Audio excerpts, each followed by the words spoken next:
Hi. எங்களுடைய நெருக்கமான உறவுக்குள்ள disagreement வரும்போது அதை எப்படி ரிசால்வ் பண்றது அப்படின்னு யோசிக்கிறவங்களா இருக்கீங்களா? அதுக்கு என்ன பண்றது அப்படின்னு பாத்தீங்கன்னா, ஃபர்ஸ்ட் ஒன்று புரிஞ்சுக்கணும். கண்டிப்பா தேவனால படைக்கப்பட்ட நம்ம எல்லாருமே யூனிக்கா இருக்கிறவங்க. நமக்குள்ள டிஃபரன்ஸ் இருக்கிறதுன்றது கண்டிப்பா இருக்குன்றது தெரிஞ்சுக்கிறோம். அடுத்தது, no your difference.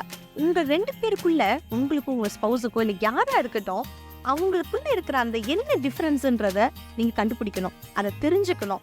For example, எனக்கும் என் ஹஸ்பண்டுக்கும் பார்த்தீங்க வச்சுக்கோங்களேன், அவருக்கு டைம் பர்ஃபெக்டாக இருக்கணும்னு ஆசைப்படுவாங்க. நான் என்ன பண்ணுவேன், கொஞ்சம் கேஷுவலாக லேட்டாக முன்னாடி பின்னாடி போனால் என்னன்னு நினைப்பேன்.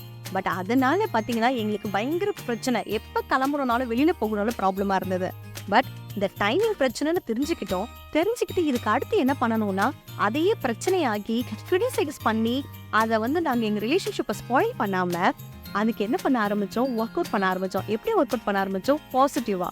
என்னுடைய ஹஸ்பண்ட் கிட்ட எனக்கு இது கண்டிப்பாக டைமுக்கு போகணுன்றது குட் ஹேபிட் தான், பட் அது எனக்கு ஹெல்ப் பண்ணுங்கன்னு சொல்லும்போது அவங்களும் எனக்கு ஹெல்ப் பண்ண ஆரம்பிச்சு என் கூட சேர்ந்து சில வேலைகளை அவங்க செய்ய ஆரம்பிச்சதுக்கப்புறம் என்ன ஆச்சுன்னு பார்த்தீங்கன்னா, அதோடைய நாங்கள் 2 பேரும் அக்ரி பண்ணி அதில் ஒர்க் அவுட் பண்ணதுனால அந்த ப்ராப்ளமில், அந்த டிஸ்அக்ரிமெண்ட்ல இருந்து இப்போ பாசிட்டிவாக போயிட்டு இருப்போங்க.